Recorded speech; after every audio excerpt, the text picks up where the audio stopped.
Okay, so this is another video. This video is going to begin to tackle the topic of toxicology and human health.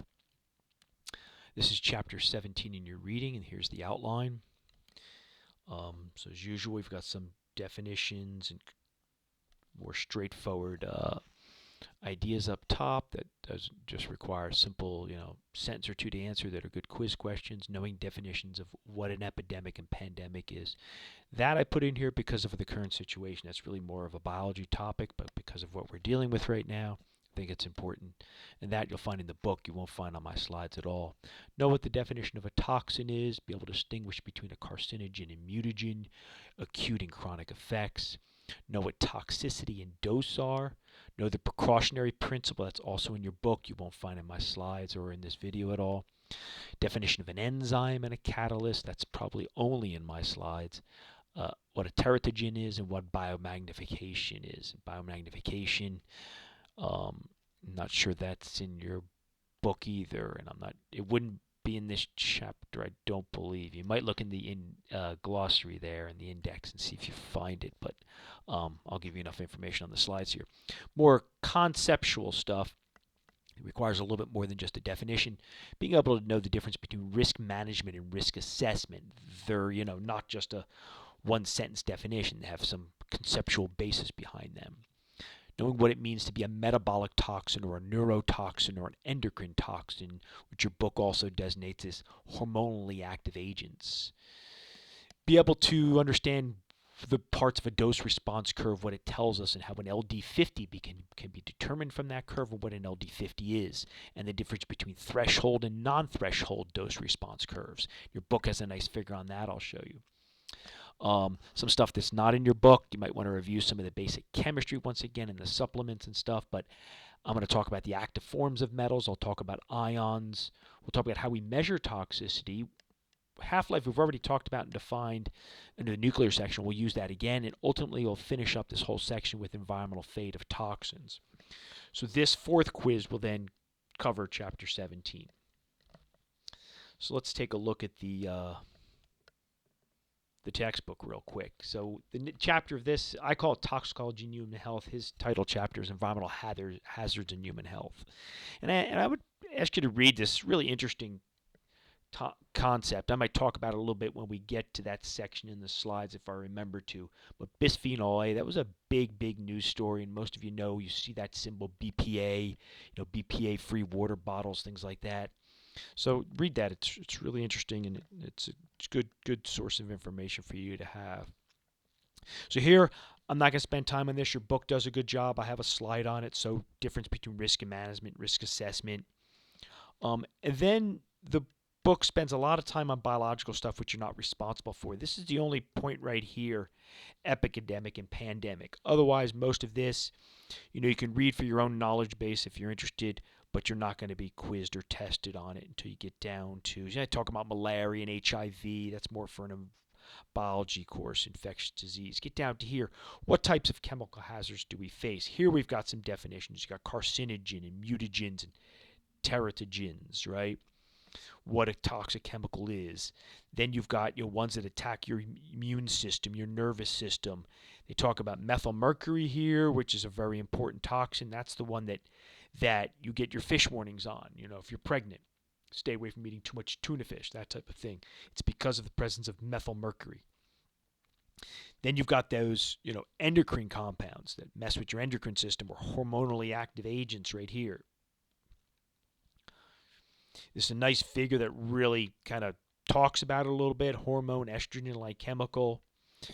So that's a good figure to look at. And then it goes into evaluating. This will be really my second set of slides, measuring toxicity. So we have two sets of slides on D2L covering this section. You talk about acute and chronic effects, dose and response. Then we get into actual dose response curves and defining what an LD50 is. Threshold doses, talking about threshold doses, two different types of curves with threshold and non-threshold. So these are important parameters to get familiar with. And I think here's the precautionary principle. I won't talk about that. Like I said, it's on my outline. You're responsible for it, but just read that. Other than that, I believe that is the end of really the material that you're responsible for. I would look at this just so it's good. I talked about this the other day with my son getting a CAT scan, x-ray, medical x-rays, that type of thing, what the real risk is. And it's eye-opening for you to understand that things like poverty and smoking and being overweight are much more important than things like, pesticides in your food, things like that. Pesticides are down here. This is kind of like the loss in life expectancy. Air pollution is fairly important, as you can see, and it's becoming more and more important. But just look at that because it's good to be educated on that. The average person doesn't really get a good sense of risk, so that's good. I have these students in my environmental chem class, they'll be smoking outside and then they'll talk to me and asking me about, hey, Dr. D, I'm trying to buy organic. I want to stay away from pesticides in my food. It's kind of silly, really, when you're looking at smoking is by far going to be, 100-fold worse than any residues you have in your food. All right, with that, let's pull up the slides. This is the outline. So the blue at the bottom is the second set of slides. So once again, I'll keep the video to 40 minutes or whatever where I'm at around then. I'll stop and we'll go from there. But this is basically what we're going to cover. Some of this early stuff I'll go through pretty fast. It's information that you can get from just reading the slide on your own. I don't need to spend time talking about it. It's important for you to realize not all man-made chemicals are harmful. Not all natural chemicals are safe. I mean, let's face it. The periodic table is filled with elements, and those elements are natural, and things like mercury are incredibly toxic. We just define a toxin as a substance that can cause problems at low concentration, basically. It's typically defined in terms of death in test animals. Toxicology is the study of harmful effects of chemicals on organisms. And it's key to understand that the dose makes the poison. You can pretty much overdose on anything, including sodium chloride, which is just basic table salt. It's the dose that makes it. Okay, that's key. So even really highly toxic substances, sometimes really, really, really low dose, have no effect on you. Here's the risk assessment versus risk management. Make sure you get comfortable with that. Read it in your book. And this is routes of exposure. And once again, you can just read this in your slides. I don't need to spend time on this. It's pretty straightforward if you read it, how we can get exposed. We can breathe it in, we can eat it, or whatever. These are different types of respiratory toxins. So these are typically going to be gases that you breathe in, of course, like sulfur dioxide, nitrogen dioxide. These are common air pollutants. Ozone's another one. We'll learn in the air section when we talk about the atmosphere. Ozone up in the stratosphere is important for us. It blocks UV light, but ozone down in the troposphere, which is a part of the atmosphere we live in and breathe, is not good. Particulates, those, you all know what particulates are, the big ones that you see when you have a fire and you see the stuff shooting up or ashes from your fireplace. But particulates can be really small and it causes a lot of problems. They get trapped in lungs. So things like coal dust and hay mold. Smaller ones are worse. Okay, then there's metabolic toxins. Now these I'll spend a little more time on. Respiratory toxins are pretty straightforward. They can kind of damage your lung tissue, stuff like that. You can also have effects on plants and stuff like that, leaf tissue. Metabolic toxins, they're going to interfere with essential biochemical processes. They can be immediate or accumulative type effect. And the liver or kidney are often affected because those are the two organs that do a lot of the filtering in our body. So typically when we talk about effects of chemicals, you can always throw in the end, hey, yeah, the liver's affected, the kidney's affected, because that's just the way it is. So carbon monoxide, even though it's a gas, it's actually a metabolic toxin. Doesn't cause any huge problems actually in the lungs themselves. What it does is it binds hemoglobin and prevents it from binding O2. So it basically displaces the O2 on your hemoglobin, which is the part of your blood, the iron compound there that transports oxygen. So that's why obviously if you start your motor vehicle in the garage with the garage door shut, your window open, you'll go to sleep and eventually not wake up because you're going to be basically suffocated. So obviously we know CO2 from studying fossil fuels is released from the combustion of carbon sources. So anytime we have a carbon source and we react it with oxygen, we get CO2. And you can also do it more advanced with a hydrocarbon here and you get CO2 and water. That's a combustion reaction. And of course, this is not balanced, so you always have to have balanced reactions. You don't have to balance reactions, but you should realize that just treat them like little blocks or whatever, like Lego pieces. Whatever you start with over here, you know, you have to finish up with on the left side, you have to finish up on the right side. You're just rearranging them, that's all you're doing. So when you know you have a reaction of methane that reacts with oxygen to form CO2 and water, you have to have the right numbers for the reaction to occur. All right, so examples of metabolic toxins are some of your heavy metals. And the reason I have arsenic in red here, if you remember your periodic table, looking at it, arsenic is not a metal. It falls into that metalloid section, right in that diagonal line. It separates the non-metals from the metals. But you'll see technical papers all the time that talk about heavy metals, and arsenic is listed. Kind of heavy metals can be a general term sometimes for just toxic metals or metalloid species. They can interfere with enzymes by binding sulfur. They just happen to have a really high affinity for sulfur. And that's something that's obviously, the chemistry is beyond this course. I teach my chemistry students, but you guys don't need to know. Just know that they have an affinity for sulfur. So this represents an enzyme. And enzymes have like a lock and key type mechanism. That is, they have a structure, and then they'll bind a substrate in your body to catalyze a reaction. I'll talk about that in a minute, what a catalyst is. But sometimes something can interfere with that, and it changes its shape, and it no longer has these active sites. It can no longer bind anything and catalyze the reaction it was supposed to. So here you see mercury is binding to this sulfur and changing the structure of the enzyme, rendering it inactive. So here's the periodic table. There's arsenic right there. It's a metalloid. Here's mercury here. That's one of the few liquids at room temperature. Mercury and bromine are two liquids at room temperature. Most everything else is a solid. And then you have your gases. Gases at room temperature, gas at room temperature, gas, gas, gas, and then all of these, because they are the noble gases. Not this one down here, though. I don't think that's a gas at room temperature. That's one of those newer elements I know nothing about.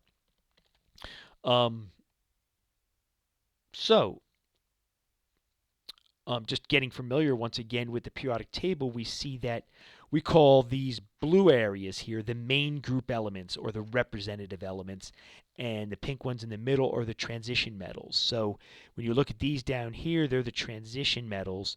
These are called the inner transition, and they kind of fit right in here as you follow along 57, 58, 89, 90. And then all these others are the representative elements. The reason they do that because there's a lot of trends that apply to the representative elements that don't necessarily hold for some of the transition and inner transition metals. This shows you the different groups. You should know the group names: alkali metals, alkaline earth metals. Don't worry about this name. I never even learned that. The chalcogens, but just halogens and the noble gases.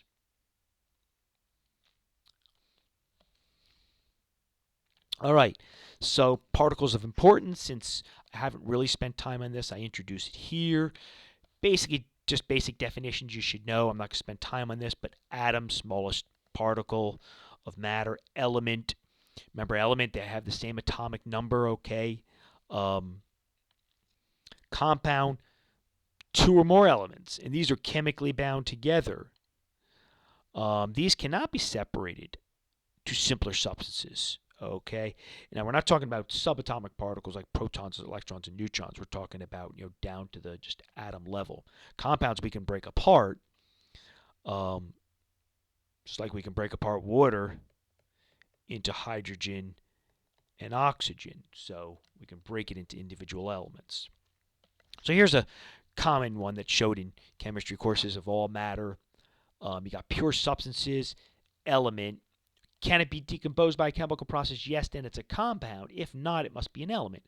So that means that, hey, if I've got pure gold, there's not much you can do to it. You're not going to change it by heating it or anything like that, or decompose it any further by reacting with something. It might react and form a compound, but you're not going to go in the opposite direction.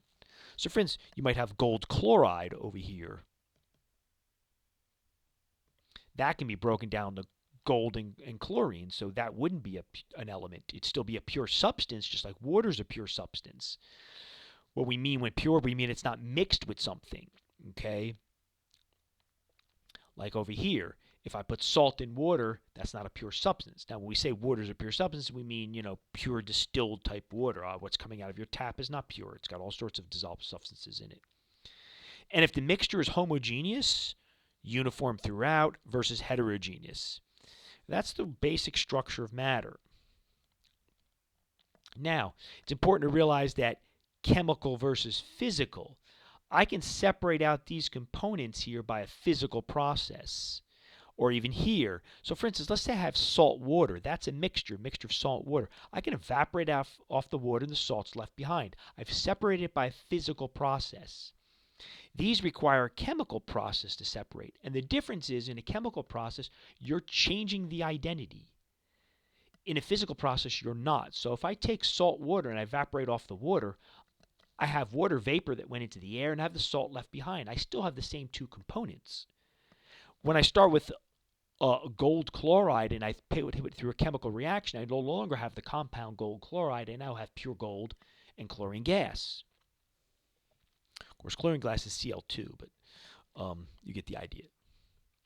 All right, so let's look at these pictures and see how we do, just talking about this. In fact, what I'll ask you to just look at this and then ask questions during our question session rather than me doing this here, because I can't ask you questions through a video. All right, now here, all chemical reactions occur at the same rate or speed. Okay, of course not. I think most of you know that. There's going to be different speeds, just like there is for anything, different rates of reaction. And what type of things control that? Well, temperature, the concentrations, and the presence of a catalyst. The first two are pretty straightforward. Temperature pretty much speeds up most chemical systems, just not nuclear. Like we talked about nuclear decay and half-lives. You can't speed those up. But chemical processes, yes.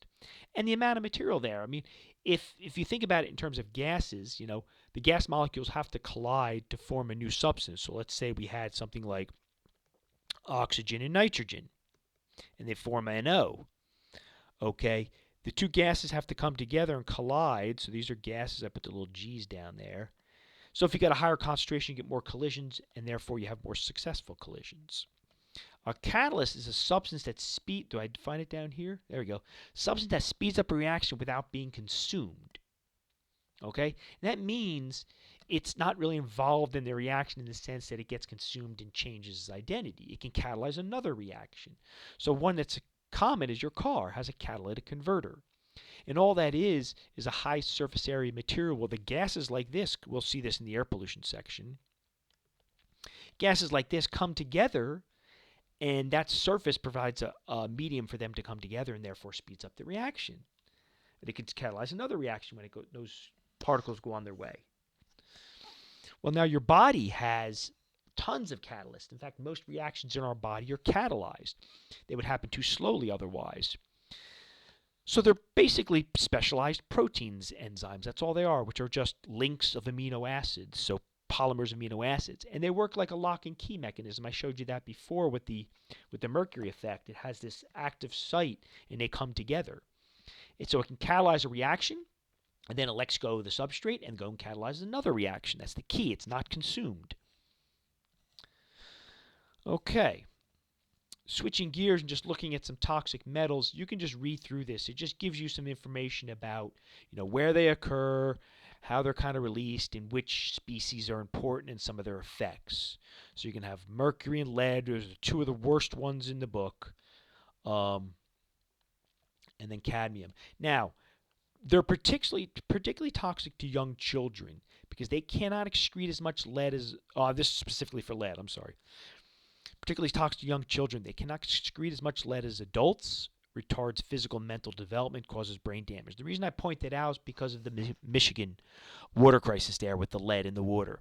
This is one of the real, recent events, and it's unfortunate because scientists and healthcare providers recognized the problem that was developing, and it was government officials that basically tried to bury it and hide it, and now some of those people are being sued. Um, cadmium, it's used in paints and stuff like that. So you can look through these. Um, I don't need to spend time. Everything I want you to know is there. Now, ions are atoms that gain or lose electrons. So I've shown you an example here where the sodium atom loses an electron. So here it's been given off over here. So that means it's going to now have a positive charge over here. So one way to look at this, the charge here is 0. This is +1 and this is -1. The one way to look at it is algebraically is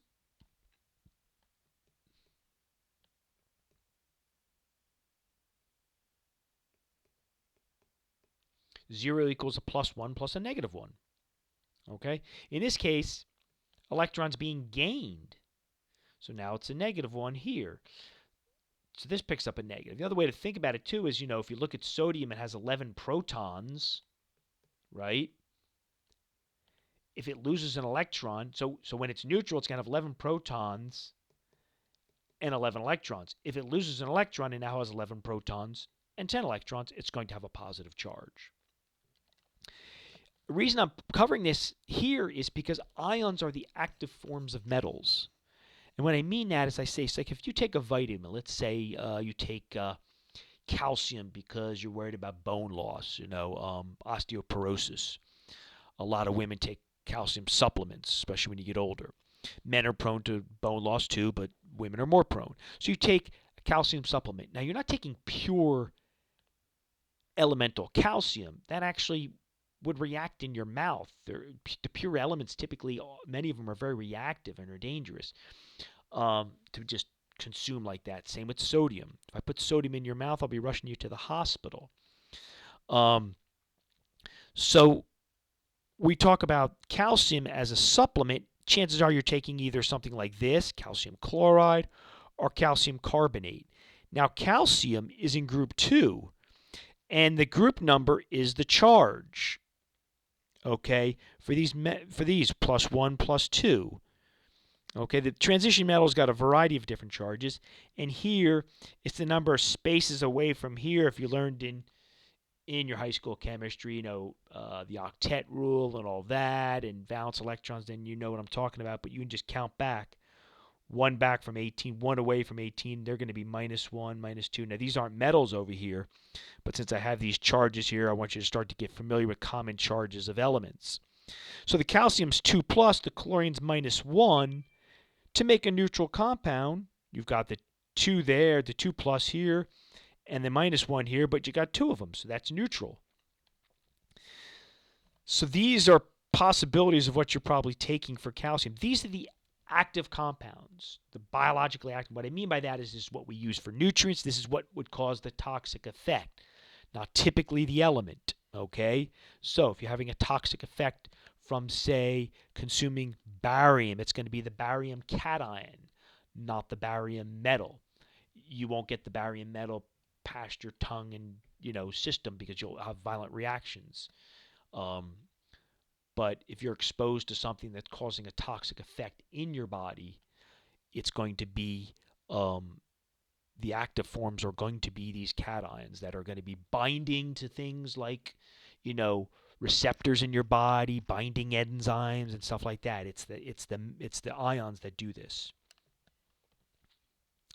Chromium 6 is missing from this chart. That's why I added it, because that's a really important one. Chromium 6 is pretty toxic. It's kind of infamous because that's the one where the Aaron Brockovich story, if you know that story, involved chromium 6.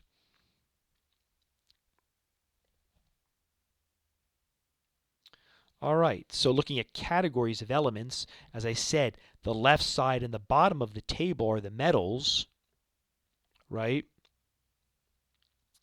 And there are different characteristics. We talked about this, conductors already.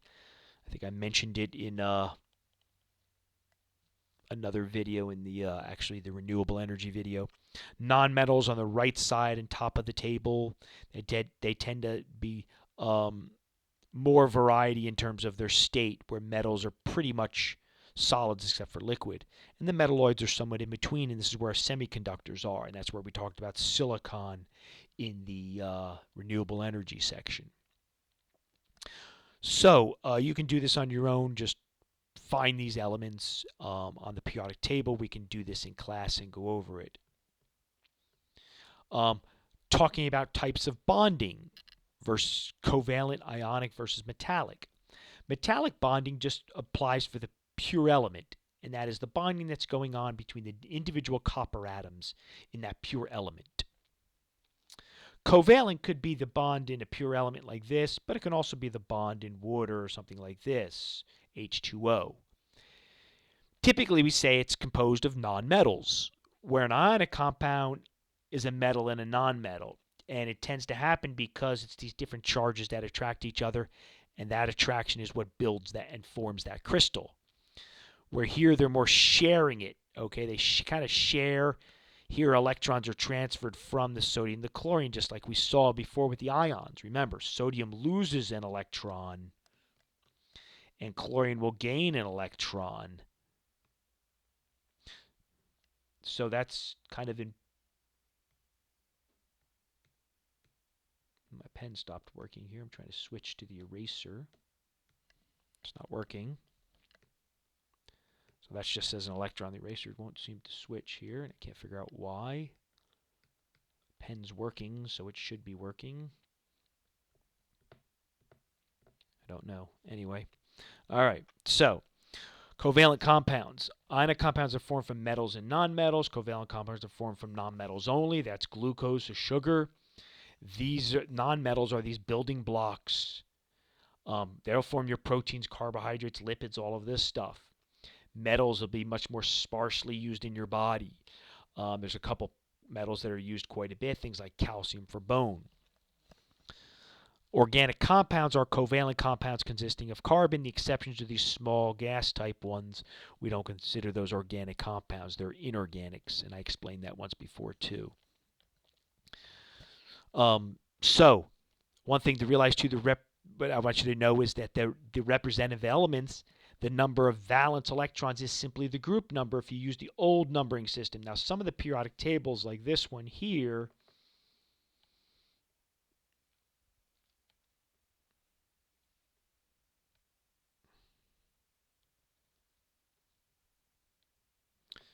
not there, it's in notability actually. The numbering system goes 1, 2, 3, 4, 5, 6, 7, 8, 10, 12, 13, 14, 15, 16, 18. So it's not the Roman numeral system. But in this case, it is just going to be minus 10 if you have this periodic table. So this will have 7 valence electrons, 6, 5, 4, and 3. And this will just be 1 and 2. That's fine. You'll have to subtract there. Just so you're aware of that. Okay, so this is the number of valence electrons in the outer shell. Now, what's important about this is that the main group elements only, this is for, we don't have the transition metals here. Members of the same family have the same number of valence electrons to have similar bonding capacity. So really it is just 1, 2, 3, 4, 5, 6, 7, 8. Everything underneath it is the same. This is important because it means that this forms 4 bonds carbon. That is why carbon is the backbone to life, because it can form so many bonds. Hydrogen can only form 1 bond, oxygen only 2 bonds. So the unpaired dots equals the bonding capacity. Okay, I can't erase for some reason. Unpaired dots equal the bonding capacity. So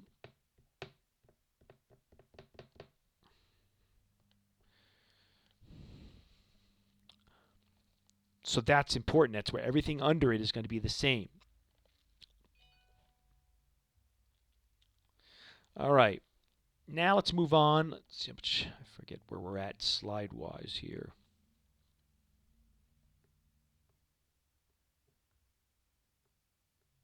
Let's talk about neurotoxins. Principal action, obviously, on the nervous system. Okay? They're mainly widely used, many widely used insecticides. And this is just giving you an example of LD50s. So we haven't covered this yet.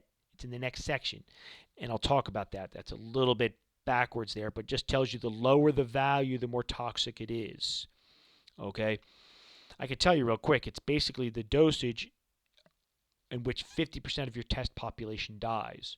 So let's say you're testing it on, flathead minnows or something, or earthworms. You use a dosage and 50% of the population dies. That's your LD50. Okay, and you can see this is very toxic. The weight differential between humans and insects is, and the biochemical differences are the two key differences. One is the dosage that causes a problem in an insect, because its body mass is so light, will basically have little to no effect on you, at least for its target effect. And there's often biochemical differences. Not always. Sometimes, our nervous systems are actually pretty similar. So there, the dosage is the real key. But in some cases, there's biochemical differences, and which makes something either, much more toxic in an insect than it would be in a human, things like that. So people that are working with these compounds are the most at risk. And this is just showing you that we can basically change. Is this the one I'm thinking of? No, this is not the one. These are just two nerve agents, that's all. And then there's organophosphate insecticides. This is just showing you a couple of them for no real reason, just to show you what some of these things look like. Here's where I want to say you can reduce the toxicity by adding sulfur to the phosphorus atom. That's why I showed you this one. By replacing this oxygen with a sulfur, you actually substantially reduce the toxicity. Okay? And what happens in the insect is they convert it back to this, and that really causes the problem. In animals, that doesn't happen to a great extent. So that's how we've been able to minimize that toxicity to mammals. The way it works here then is it binds and interferes with this neurotransmitter. So this is just your normal nerve cells transmitting signals, and this is a blow up of the synaptic gas. The signal goes from one to the other using neurotransmitters and receptor sites. Well, the acetyl the insecticides will come in and either they can work different ways. They can either bind this or block the site and bind here, and that creates this uncontrolled nerve impulse. Normally, once this builds up in the gap here, it gets to a level, and ultimately there's an enzyme that breaks it down. That doesn't happen. The insecticide interferes with the normal neurotransmitter behavior that results in uncontrolled nerve response. And I'm going to see real quick here where we're at. Yeah, so we can finish this because there's only 41 slides and we're already on endocrine. So I'll do that. I'll finish this up. Okay. So now we got endocrine toxins. Now the endocrine system is a system of glands that produce hormones that help to control metabolic activity. So your thyroid gland, your hypothalamus, a lot of these things these organs produce that. Estrogens are a group of hormones in animals responsible for feminization, responsible for characteristics of feminization and also reproduction. So this is just to show you the endocrine system. Regulating body functions are a pretty critical system for regulation and metabolism and things like that. And it's just showing you the different components of it. You can look at that. So these environmental estrogens are synthetic chemicals that mimic estrogens. So they're structurally similar enough. But they're different. They're different in shape, but they're structurally similar enough because these particular receptors aren't that specific, and they'll accept multiple things. And what we're starting to see is stuff like feminization of males, of like frogs and stuff like that, and different amphibians and reptiles, disruption of reproduction, effects on fetal development. So these are what we call non-target effects. These are chemicals that were not designed to do this. They might have been designed to, attack the nervous system, but now they're having these other side non-target effects. So this is some of the things we're seeing. Abnormalities in beaks of Lake Michigan cormorants. These are the birds down here. Vitigelin production in male fish. Turns out that is only typically related to like the egg yolk, the embryo. So males don't produce that. So that's in a sense a sign of feminization. Here you see a frog with an additional appendage. You got alligator eggs that are cracking, reproductive failure, raptor pesticide syndrome in bald eagles. So this was DDT. reproductive failure in a dog whelk. A dog whelk is actually a snail. I don't know why they came up with that name, but it is a snail. Here we see a case where we've got a frog that's been exposed to atrazine, which is a really, really common herbicide, one of the more commonly ones used in the world and most heavily used one in the United States. It's got two sets of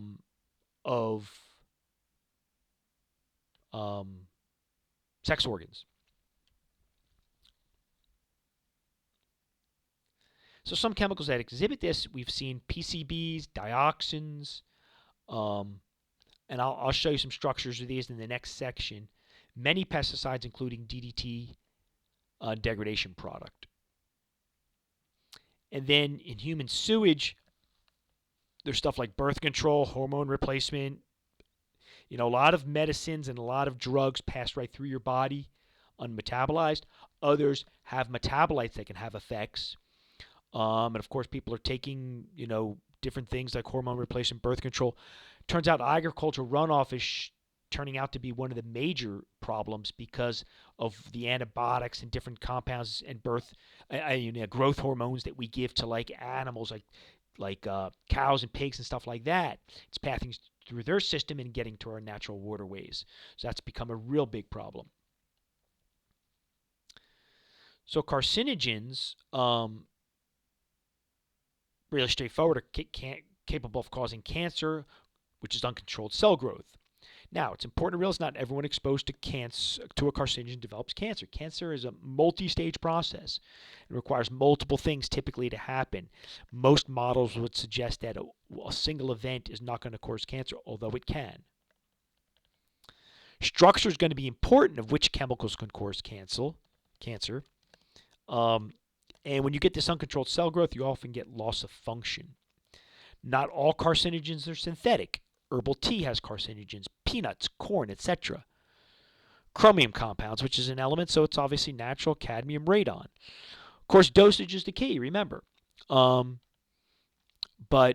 you'd have to eat a bucket of peanuts a day for 50 years before it's going to make a difference, so don't worry about that. This is to show you that the portion of cancer deaths estimated to be attributed to environmental influences.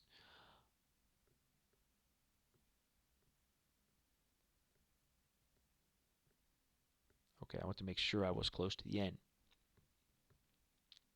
And you can see when you look at the environmental influences, you know, biological infectious agents, tobacco, and diet are huge. So, you know, you got to have alcohol in there too. So the point is that your exposure to some stuff like food additives, stuff like that, has a very small effect. Pollution is, you know, registrable now as 2%, especially people that live in areas that, you know, that are more heavily polluted.